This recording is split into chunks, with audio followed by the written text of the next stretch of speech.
Bharatiya Janata party के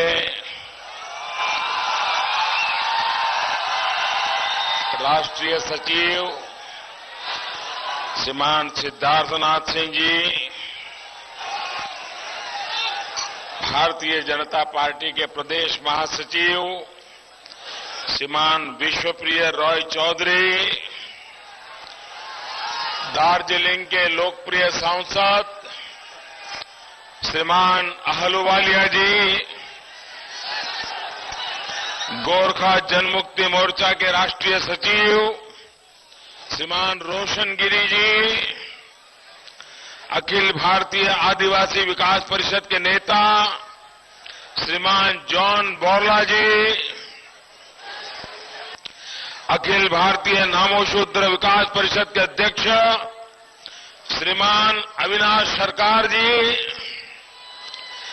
greater coach Bihar peoples परिषद के अध्यक्ष श्रीमान अनंत रॉय जी, भाजपा जिला अध्यक्ष श्रीमान अरुण प्रसाद सरकार जी, श्रीमान सतपाल महाराज जी, श्रीमती आशा गुरुंग जी,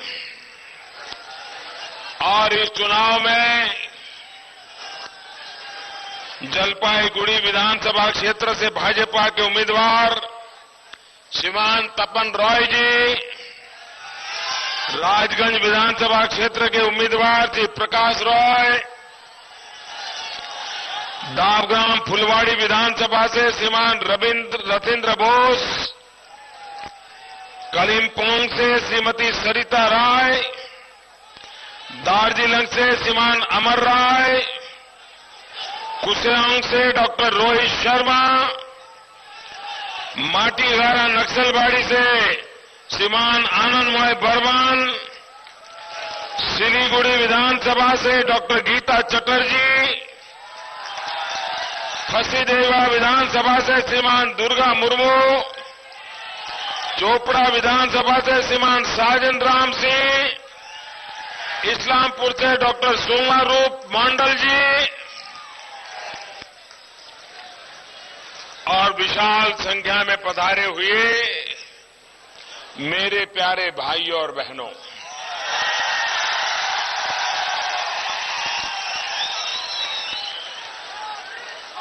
नक्सलबाड़ी उत्तरा माठे उपस्थित मां बोनेरा ओ बंधुगण,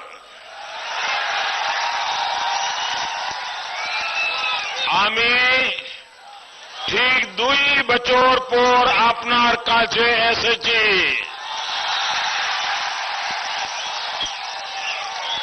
তখন আপনারা এস.এস. আহলুওয়ালিয়াজিকে নির্বাচিত করে আমাকে লোকসভায় সংখ্যা গরিষ্ঠতা দিয়েছেন। তার জন্য আপনাদের আমি ধন্যবাদ জানাই। আপনার আশীর্বাদ ও শুভেচ্ছা নিতে আবার এসেছি।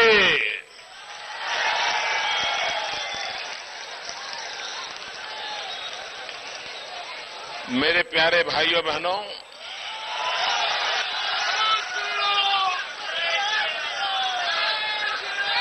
मैं आज सुबह से पश्चिम बंगाल में चुनावी सभाएं कर रहा हूं और मैंने अनुभव किया कि लोकसभा के चुनाव के समय भी ऐसा माहौल मैंने नहीं देखा था जो इस चुनाव में मैं देख रहा हूं।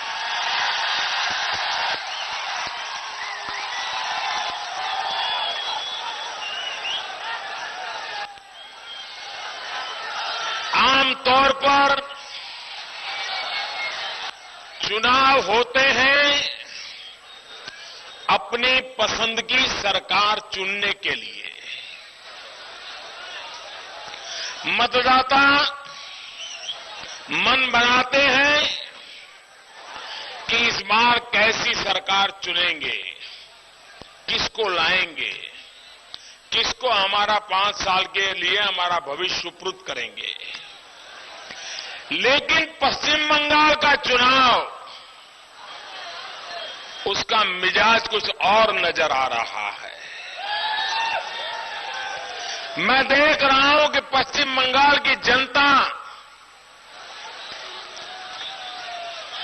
इस बार पश्चिम बंगाल के भविष्य के साथ खिलवाड़ करने वालों को सजा देने के मूड में है। इस चुनाव में जनता न्यायाधीश बनकर के एक बार ऐसे लोगों को सबक सिखाना चाहती है, उनको सजा देना चाहती है। क्योंकि लोगों का 34 साल तक लेफ्ट वालों ने जो राज किया,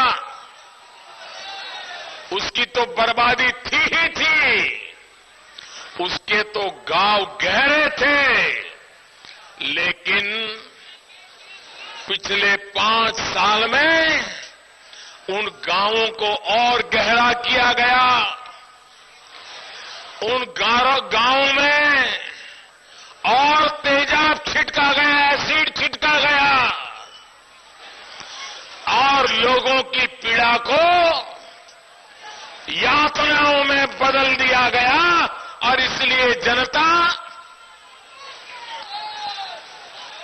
34 साल तक तबाह करने वाले लेफ्ट को और पिछले 5 साल में बर्बादी का बंजर दिखाने वाले टीएमसी को सजा देने के मूड में ये चुनाव में पश्चिम की बंगाल की जनता दिखाई दे रही है। मैं पश्चिम बंगाल की जनता को धन्यवाद देना चाहता हूं। यहां के लोग जागरूक हैं, यहां के लोग समझदार हैं, यहां के लोग विचारवान हैं।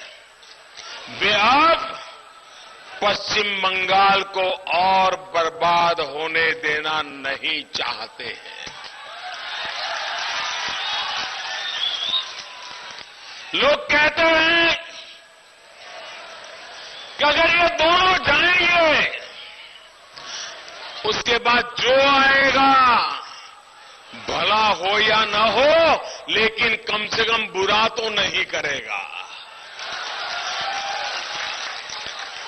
लेकिन मैं जनता जनार्दन को विश्वास दिला रहा हूं कि आप भारतीय जनता पार्टी को अवसर दीजिए, क्योंकि हम इस चुनाव में 3 एजेंडा लेकर के निकले हैं। 3 एजेंडा मेरे हैं, जिसके लिए मुझे पश्चिम बंगाल में सेवा करने का मौका दीजिए। मेरा पहला एजेंडा है विकास, दूसरा एजेंडा है तेज गति से विकास और तीसरा एजेंडा है चारों तरफ विकास, विकास और विकास। भाइयों बहनों, चुनाव तो आएंगे जाएंगे, लोगों को गुमराह करने की भरपूर कोशिशें होगी, तत्कालीन फायदे की बातें भी होगी।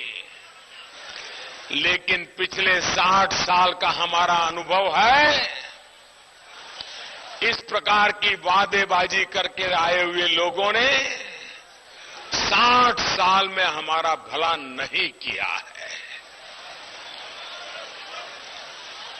एक जमाना था जब पश्चिम बंगाल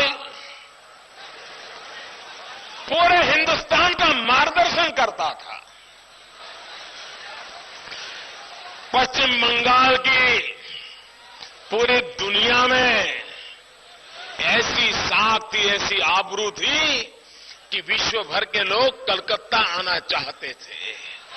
अंग्रेजों ने भी आकर के कलकत्ता में अपना डेरा तंबू डालने का तय किया था। क्यों? क्योंकि पश्चिम बंगाल ऐसा भव्य, दिव्य, समृद्ध, संपन्न, विकसित प्रदेश के रूप में पूरे देश की शान बढ़ा रहा था। यहां के बुद्धिवादी लोग जो सोचते थे, पूरा हिंदुस्तान बाद में उसे सोचने के लिए मजबूर होता था। लेकिन देश आजाद होने के बाद पहले कांग्रेस ने, बाद में लेफ्ट ने और आखिर में दीदी ने कुछ नहीं बचने दिया, कुछ नहीं बचने दिया, बर्बाद करके रख दिया। और इसलिए भाइयों बहनों, इस चुनाव में आपका संकल्प होना चाहिए कि इस बार हम किसी भी हालत में इन दोनों में से किसी को राज नहीं करने देंगे, बंगाल को बर्बाद नहीं करने देंगे।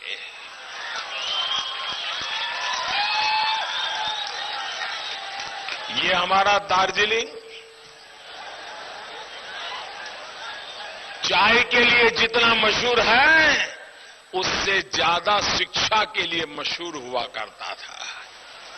देश भर के गणमान्य लोग अपने संतानों को यहां दार्जिलिंग में पढ़ाई के लिए भेजते थे और बेटा दार्जिलिंग में पढ़ता है, इस बात का गौरव किया करते थे। आज हालत ये हो गई कि दार्जिलिंग के बच्चों को पढ़ने के लिए बाहर जाना पड़ रहा है। यह हालत पैदा कर दी। और इसलिए मेरे प्यारे भाइयों बहनों, आप मुझे बताएं, चाय बागान के हमारे मजदूर भाई बहन, मैं हैरान हूं कि यहां की राज्य सरकार को मालिकों के साथ तो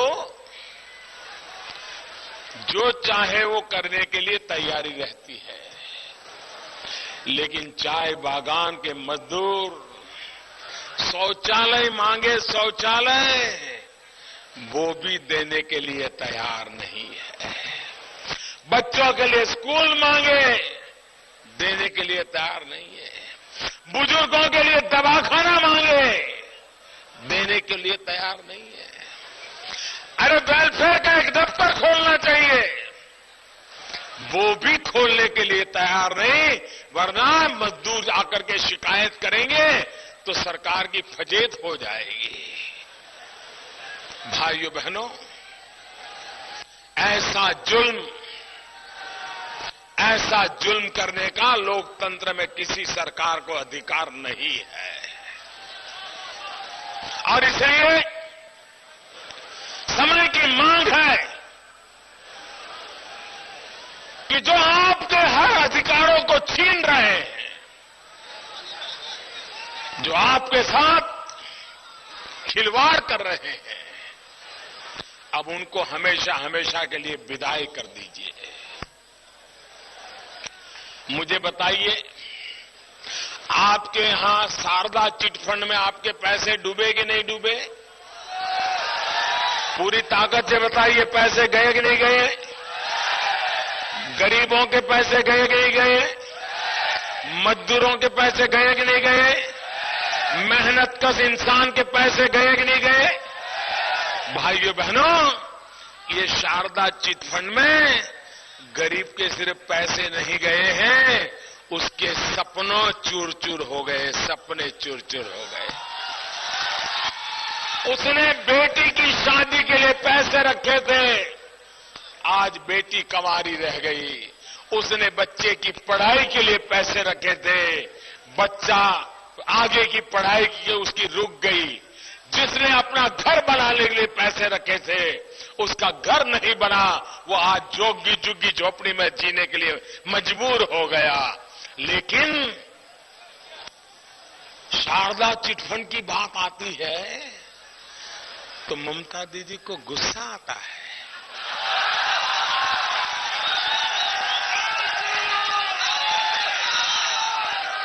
क्यों? मजदूरों के हक के पैसों की हम बात करें इसलिए आपको बुरा लगता है? क्या गरीबों की भलाई के लिए कोई सोच नहीं हो सकती है? मैं बताता हूं भाइयों, अगर सरकार गरीबों के लिए जीने वाली हो, सरकार अगर गरीबों के लिए सोचने वाली हो, सरकार अगर गरीबों का भला करना का इरादे रखने वाली हो, तो वो क्या करती है? वो शारदा चिटफंड नहीं लेने देती। गरीबों के पैसे डूब जाएं, ऐसी दुकानें खोलने का हक नहीं देती है। अगर गरीबों का भला करने वाली सरकार होती है तो प्रधानमंत्री जनधन योजना लाती है। प्रधानमंत्री जनधन योजना देश के करोड़ों करोड़ों गरीब बैंक के दरवाजे तक जा नहीं सकते थे। हमारी सरकार बनने के बाद हमने प्रधानमंत्री जनधन योजना लाए, बैंक के दरवाजे खोल दिए ताकि ये शारदा चिटफंड जैसे लोग इन गरीबों को फंसा करके लूट न लें। हमने गरीबों के लिए बैंक के दरवाजे खोल दिए, जनधन अकाउंट खोल दिए, उनका इंश्योरेंस निकाल दिया, उनको रुपए कार्ड दे दिया, और अगर बैंक का खाता खोल दिया, रुपया कार्ड है, और अगर उसके परिवार में अकस्मात हो गया तो 2 लाख रुपया का बीमा भी मंजूर कर दिया। भाइयों, अगर इस प्रकार बैंकों का उपयोग गरीबों के लिए किया होता तो शारदा चिटफंड न होते और गरीबों के पैसे लूट नहीं लिए जाते। लेकिन भाइयों बहनों, आपने हमें बिठाया है और मैंने आपको वादा किया है, मेरी सरकार गरीबों को समर्पित है और इसलिए ये हमने करके दिखाया। भाइयों, अब कोई चिटफंड वालों को गरीबों को लूटने का अवसर नहीं मिलेगा। दरवाजे बैंक के खुल गए तो चोर लुटेरों के दरवाजे अपने आप बंद हो जाते हैं। भाइयों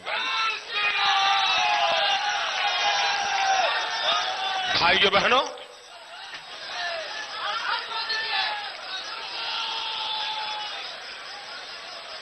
मुझे ये तो समझ आता है, दीदी जब पिछली बार चुनाव में आई थी तो कहती थी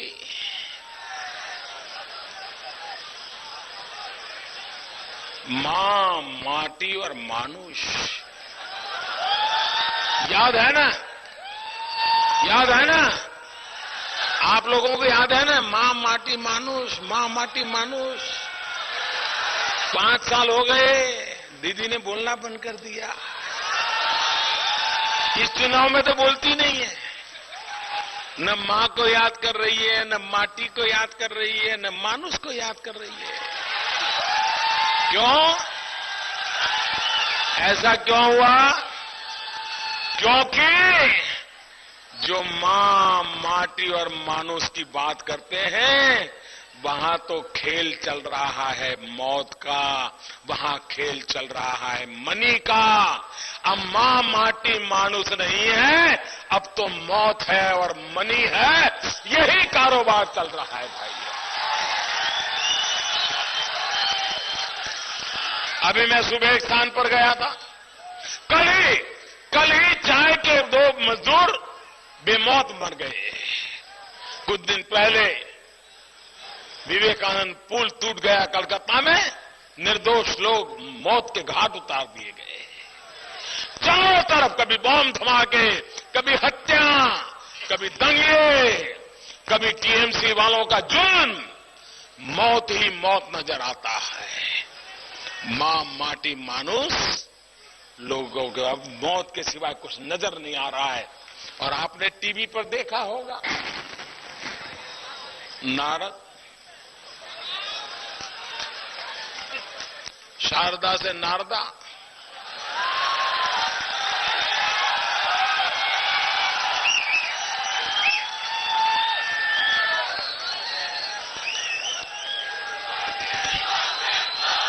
अब तो लाज शर्म भी नहीं बची है।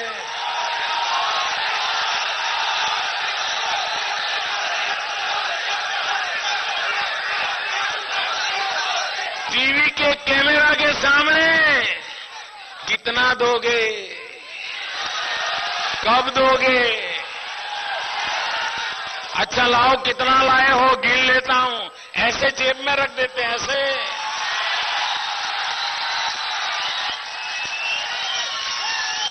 भाइयों बहनों, ये टीवी पर आपने रुपयों की लूट देखी कि नहीं देखी? ये मनी का कारोबार देखा कि नहीं देखा? ये भ्रष्टाचार का नंगा नाच देखा कि नहीं देखा?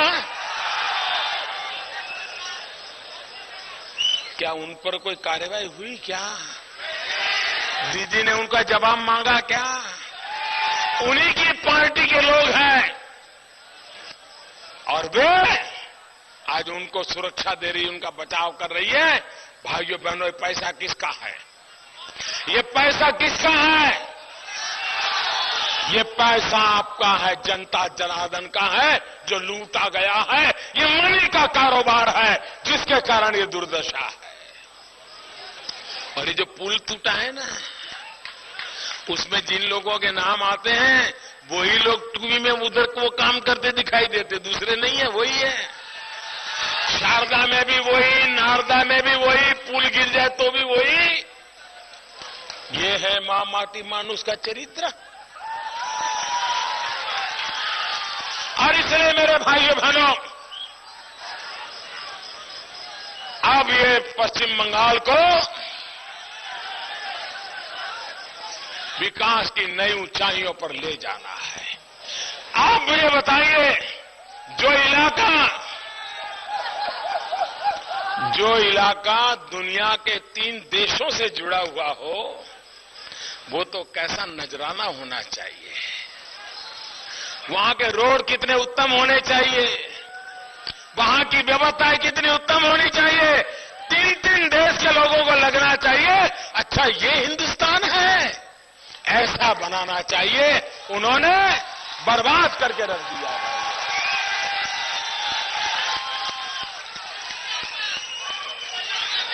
और हम इसीलिए वोट मांगते हैं आपसे कि एक बार पश्चिम बंगाल में हमें सेवा करने का mौका दीजिए। हम इसको नंबर 1 पर ला करके खड़ा कर देते कि नहीं खड़ा कर देते, देखिए।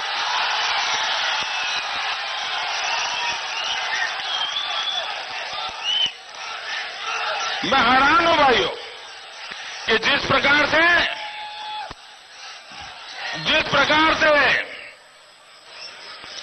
मैं पिछले लोकसभा में आया तो भी नमो शूद्र के लोग मुझे मिले थे।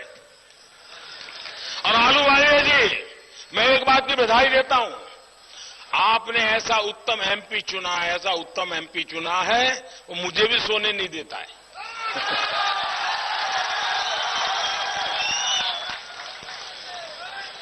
इस इलाके की भलाई के लिए आपका सांसद इतना सक्रिय है, आधी रात को वो प्रधानमंत्री के दरवाजे खटखटाता है और आपकी समस्याओं के समाधान के लिए दिन रात मेहनत करने वाला, इसके पहले शायद कभी कोई सांसद आपको मिला नहीं होगा भाई।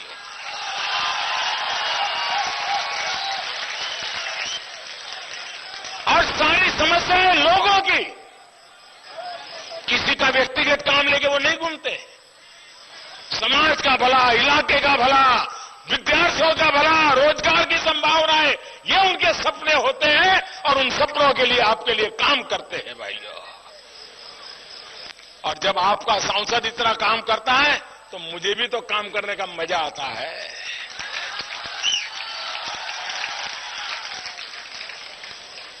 बांग्लादेश से पीड़ित लोग आए, क्यों इतने साल तक उनकी समस्या का समाधान नहीं हुआ? हमने उस समाधान को कर दिया भाइयों बहनों। इतना ही नहीं, यहां कुछ समाज हैं जिनको जनजाति में जोड़ना था, कई वर्षों से बेचारे मांग कर रहे थे, उनका अधिकार था। हमारे यहां भुजेल, गुरांग, मंगर, नेवार, जोगी, खस, राई, सुनवर, थामी, याखा, धीमल, ये सारे समाज उनको एसटी में जाने के लिए कितने सालों से बात लटकी पड़ी थी। हमारे आहलूवालिया जी पीछे लगे, उन्होंने कहा साहब ये मैंने वादा किया काम पूरा करना है, और आप देखते हैं काम चल पड़ा भाइयों बहनों। जिन राजवंशी लोगों की बात की, सरदार वल्लभ भाई पटेल राजवंशी लोगों की समस्याओं के साथ उनका नाम जुड़ा हुआ है। भाइयों बहनों, उनके सपनों को कभी हम खारिज नहीं कर सकते। और इसलिए समाज का कोई भी वर्ग अगर पीछे रह जाएगा तो देश कभी आगे नहीं जा सकता है। और इसलिए हमारा सपना है देश को आगे ले जाएगा। आप मुझे बताइए, ये इलाका कृषि की दृष्टि से फलों के लिए कितना उत्तम इलाका है। बगल में सिक्किम ऑर्गेनिक स्टेट बन गया। बगल में सिक्किम से किसान जो पैदा करते हैं वो दुनिया भर में पहुंचाने के लिए पूरा प्रयास होता है। ये पश्चिम बंगाल को थोड़ा तो सीखना चाहिए था सिक्किम से। इसी ये दार्जिलिंग का इलाका है, यहां भी वही ताकत पड़ी है जो ताकत सिक्किम में पड़ी है। दार्जिलिंग के उतना ही ऊंचाई हो जाती, लेकिन पश्चिम बंगाल की सरकार को इसकी परवाह नहीं थी। हमारा किसान फलों की खेती करे, लेकिन फल बाजार में जाए तब तक आधे तो खराब हो जाए, उसको पैसे न मिले, गरीब किसान बेचारा कहां जाए। हमारी सरकार ने एक महत्वपूर्ण निर्णय कर लिया और अभी उसको लागू कर दिया है महाराष्ट्र में। धीरे धीरे देश के और भागों में भी लागू हो जाएगा। हमने कहा ये जो जितने बोतल के अंदर कोका कोला, पेप्सी, फैंटा, न जाने क्या क्या बिकता है, और लोग पानी का क्या क्या रुपया देता है।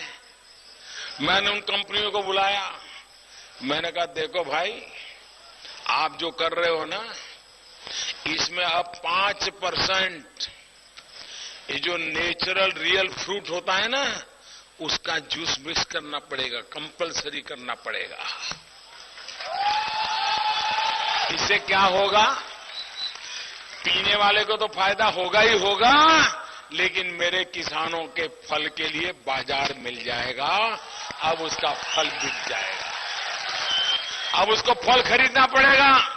महाराष्ट्र के अंदर संतरों के लिए, संतरा जो होता है, संतरा के लिए अभी कोका कोला के साथ एग्रीमेंट हो गया। वो वहां के किसानों से संतरा खरीदेगा और अपना जो प्रोडक्ट बनाता है उसमें रियल संतरे का जूस 5% डालेगा। किसान का भी भला होगा और जो पैसे देकर के पीता है उसके भी पेट में संतरे का रस जाएगा। काम कैसे होता है, आप मुझे बताइए। देश आजाद हुआ, आज भी लोग कहते हैं जंगलों को बचाना चाहिए, जंगलों को बचाना चाहिए। यहां इतने सारे हमारी माताएं बहनें होगी जो आज भी घर में लकड़ी का चूल्हा जलाती होगी, जंगलों से लकड़ी लाते होंगे और लकड़ी का चूल्हा जलाती होगी और खाना पकाती होगी। विज्ञान कहता है कि जब मां रसोई घर में खाना पकाती है लकड़ी के चूल्हे पर, उसके कारण जो धुआं होता है, 400 सिगरेट का धुआं एक दिन में उसके शरीर में जाता है। एक दिन में 400 सिगरेट का धुआं अगर उस मां के शरीर में जाएगा तो उसकी हेल्थ का क्या होगा, उसकी सेहत का क्या होगा। मेरे भाइयों बहनों, क्या कभी किसी को, ये गरीबों के नाम पर वोट मांगने वालों को कभी विचार आया कि मेरी इन माताओं को इन मुसीबतों से मुक्त करें? भाइयों बहनों, मैंने बीड़ा उठाया कि मैं गरीब घरों में जहां मेरी माताएं लकड़ी का चूल्हा जला करके खाना पकाती हैं, उनको गैस का सिलेंडर दिया जाएगा, कुकिंग गैस के लिए व्यवस्था की जाएगी। और आजादी के बाद पहली बार एक साल में 1 करोड़ से ज्यादा गरीब परिवारों को गैस सिलेंडर का कनेक्शन दे दिया। और अभी मैंने बजट में कहा है कि आने वाले 3 साल में हिंदुस्तान के 5 करोड़ गरीब घर, जिसमें आज लकड़ी का चूल्हा जलता है, उनको 3 साल के अंदर 5 करोड़ परिवारों को गैस का सिलेंडर का कनेक्शन दे दिया जाएगा। लकड़ी के चूल्हे से इन मेरी माताओं बहनों को मुक्ति दे दी जाएगी। भाइयों बहनों, काम ऐसे होता है। हमने जनधन अकाउंट खोला। अरे गरीब देखिए, हमने तो कहा था एक भी पैसा नहीं दोगे तो भी बैंक का अकाउंट खोल सकते हो। गरीबों के लिए बैंक के दरवाजे खोले कर दिए। लेकिन गरीबों ने कहा नहीं नहीं मोदी जी, हम गरीब भले हैं लेकिन हमारा भी ईमान होता है, हम मुफ्त का नहीं लेते। और उन्होंने क्या किया, किसी ने 50 रुपया, किसी ने 100 रुपया, किसी ने 200 रुपया बैंक में जमा किया। और ये गरीबों ने जो बैंक अकाउंट खोला ना, जीरो बैलेंस से खोलने का सरकार ने तय किया था, लेकिन इन गरीबों ने 35,000 करोड़ रुपया बैंक में जमा करवाया। 35,000 करोड़ रुपया। ये है मेरे देश के गरीबों की अमीरी। ये मेरे देश के गरीबों की अमीरी है और इसलिए मुझे गरीबों के लिए काम करने की इच्छा ज्यादा हो जाती है।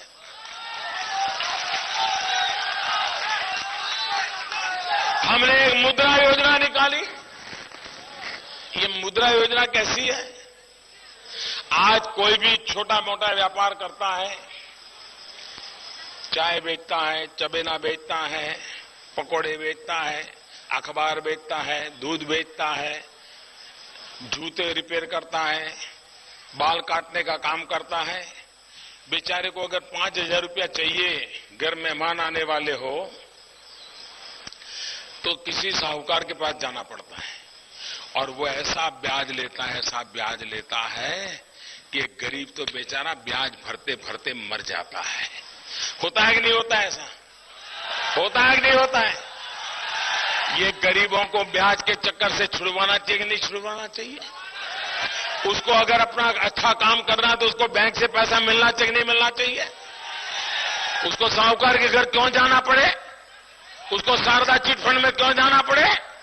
हमने मुद्रा योजना बनाई और मुद्रा योजना के तहत 10 लाख रुपए तक कोई भी गारंटी के बिना बैंक के पास जाएगा और अगर कुछ करना चाहता है तो बैंक उसको पैसे दे देगी। भाइयों बहनों, अब तक 3 करोड़ 30 लाख लोगों को बैंकों ने पैसे दे दिए पिछले 3-4 महीने में। 3 करोड़ 30 लाख लोग और करीब करीब 1.25 लाख करोड़ रुपया दिया। भाई ये छोटी मोटी अमाउंट ने 1.25 लाख करोड़ रुपया। मेरा कहने का तात्पर्य यह है कि हमें देश के सामान्य मानवी को ताकत देनी है, उसका हौसला बुलंद करना है। और इसलिए मैंने कहा हम विकास के काम को लेकर के चल रहे हैं। 2022 तक मेरा सपना है हर गरीब का अपना खुद का घर होना चाहिए। हर गरीब का अपना खुद का घर होना चाहिए और देश में करोड़ों घर बनाने का मैंने बीड़ा उठाया है। आने वाले 6 साल में ये काम पूरा करना है भाइयों। मेरा कहने का तात्पर्य यह है कि एक के बाद एक काम लेकर के उन कामों को सफल करने की दिशा में हमारी सरकार चल रही है। आपने देखा होगा जहां जहां भारतीय जनता पार्टी को सरकार बनाने का मौका मिला है, वो सारे राज्य आज प्रगति की दुनिया में शुरू के नंबर में आते हैं। और जहां भाजपा को अभी तक मौका नहीं मिला सेवा करने का, वो देश के अंदर आखिरी नंबर पे पड़े हुए राज्य है। आप देखिए गोवा छोटा सा राज्य, आर्थिक ऊंचाई पर ले आए। झारखंड, आदिवासियों की बस्ती, आज झारखंड को ऊंचाई पर ले आए। छत्तीसगढ़, माओवाद, नक्सलवाद, उसके कारण रोज मौत के घाट लोगों को उतारा जाए, ऐसी दशा, उसके बावजूद भी छत्तीसगढ़ आज आर्थिक विकास की ऊंचाइयों पर पहुंच गया। मध्य प्रदेश, गुजरात, राजस्थान, हरियाणा, कोई भी नाम ले लो, प्रगति करने वाले राज्य आपको भारतीय जनता पार्टी की सरकार नजर आएगी। जहां भाजपा को सेवा करने का मौका मिला है, वहां राज्यों ने प्रगति की है। मैं आपसे आग्रह करता हूं, पश्चिम बंगाल में भारतीय जनता पार्टी को मौका दीजिए, सेवा करने का अवसर दीजिए, आप देखिए स्थिति बदल जाएगी। भाइयों बहनों, मैंने जैसे प्रारंभ में कहा कि मां माटी मानुष, अब वो शब्द बदल करके मौत और मनी से जुड़ गया है। और इसलिए ये टीएमसी की नई परिभाषा बन गई है। और टीएमसी का मतलब क्या है? टीएमसी का मतलब क्या है? टी यानी टेरर, टीएमसी का मतलब है टी यानी टेरर, एम यानी मौत, सी यानी करप्शन। ये टीएमसी है। आपको टेरर से मुक्ति चाहिए, आपको मौत से मुक्ति चाहिए, आपको करप्शन से मुक्ति चाहिए, तो आपसे टीएमसी से मुक्ति लेनी पड़ेगी। अच्छा मुझे बताओ भाई, आपने कभी ऐसा देखा है? अभी केरल में चुनाव चल रहा है और पश्चिम बंगाल में भी चल रहा है। क्या ऐसा आप सोच सकते हैं? पश्चिम बंगाल में कांग्रेस के नेता आकर के कहते हैं कि हमारे गठबंधन को जिताओ, कम्युनिस्ट और कांग्रेस को जिताओ, हम मिलकर के पश्चिम बंगाल का भला करेंगे। ऐसा कहते हैं ना? कहते हैं ना? यही लोग केरल में यहां से जाते हैं तो दूसरे दिन क्या बोलते हैं? ये कम्युनिस्टों को खत्म करो, ये कम्युनिस्ट रहेंगे तो केरल बर्बाद हो जाएगा। कम्युनिस्ट यहां क्या बोलते हैं पश्चिम बंगाल में? वो कहते हैं कांग्रेस हमारा नया साथी है, हम अब कांग्रेस के साथ मिलकर के टीएमसी को पराजित करना चाहते हैं। और केरल में जाते हैं तो क्या कहते हैं? ये कांग्रेस ने केरल को बर्बाद कर दिया है, केरल को बचाना है तो कांग्रेस से मुक्ति दिलाइए। ये समझ नहीं आता है भाई कि केरल में दोस्ती और केरल में कुश्ती और पश्चिम बंगाल में दोस्ती, ये समझ नहीं आता है भाई। वहां तो लड़ाई लड़ रहे हो और यहां पर बंगाल के लोगों का मूर्ख समझते हो क्या? उनकी आंख में धूल झोंक रहे हो। और इसलिए मैं कह रहा हूं मेरे भाइयों बहनों, ये दोनों एक ही प्रकार के हैं, एक ही प्रकार के हैं। और इसलिए पश्चिम बंगाल का भला तब तक नहीं होगा जब तक आप इन दोनों से मुक्ति न पाए। मैं आपसे आग्रह करने आया हूं कि इस चुनाव में इन दोनों को सजा करिए, भारतीय जनता पार्टी के उम्मीदवारों को अवसर दीजिए और पश्चिम बंगाल में पिछले 50-60 साल में जो बर्बादी हुई, उस बर्बादी से बचाने के लिए हम लोगों को सेवा करने का अवसर दे। इसी एक अपेक्षा के साथ आप सबका बहुत बहुत धन्यवाद। भारत माता की, भारत माता की।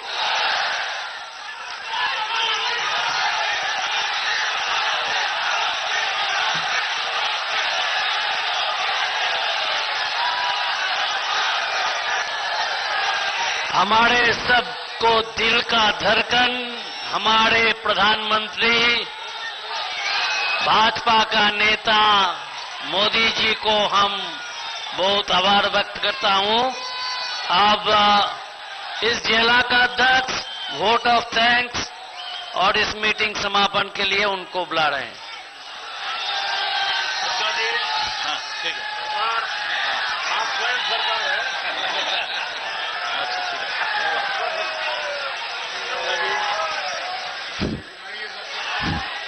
সম্মানীয় মঞ্চ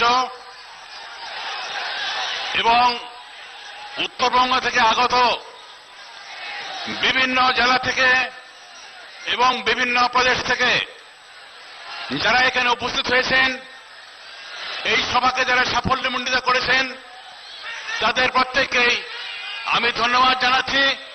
বিশেষ করে এই শিলিগুড়ি সাংগঠনিক জেলা, এই সাংগঠনিক জেলার যে সমস্ত কার্যকর্তা আছেন তাদেরকে ধন্যবাদ জানাচ্ছি। এবং সাথে সাথে আমি মনে করি যে আপনারা আমাদের যে শ্রদ্ধেয় এবং ভারতবর্ষের প্রধানমন্ত্রী নরেন্দ্র মোদীজি